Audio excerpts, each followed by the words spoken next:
Ce jeudi 18 juin 2020 signe le 80e anniversaire de l'appel du 18 juin 1940 du général de Gaulle. À cette occasion, après s'être rendu à la traditionnelle commémoration organisée au mémorial du Mont Valérien, Emmanuel Macron a traversé la Manche, afin de rendre hommage à l'amitié franco-britannique.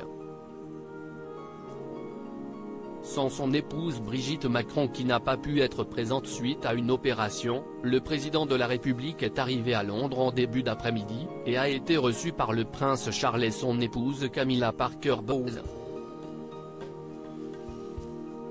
Dès l'arrivée d'Emmanuel Macron à la résidence royale de Clarence House, le président a été accueilli par le duc et la duchesse de Cornouailles. Crise sanitaire oblige, tous se sont salués de loin, le sourire aux lèvres.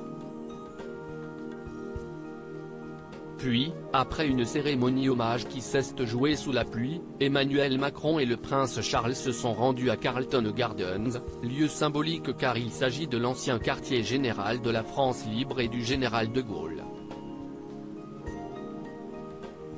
Sur place, le père des princes William et Harry a livré un discours à la fois en anglais et en français. Un discours dans un français parfait. Dans son discours devant Emmanuel Macron, le prince Charles a notamment fait référence à une statue du général de Gaulle, érigée près des statues de ses grands-parents, le roi George VI et son épouse la reine Elisabeth. Je suis particulièrement fier que cette statue du général de Gaulle se tienne non seulement ici dans notre capitale mais qu'elle se trouve à quelques pas de celle de mes grands-parents bien-aimés qui admirèrent tant son courage, a déclaré le prince de Galles, rapporte Histoire royale.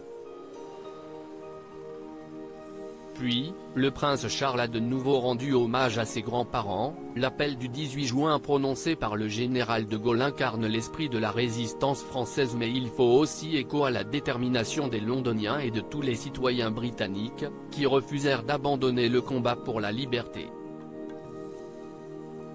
Si est une détermination que mes grands-parents, le roi George VI et la reine Elisabeth, ont partagé en refusant de quitter Londres durant le Blitz pour rester aux côtés du peuple de Londres pendant ces jours les plus sombres.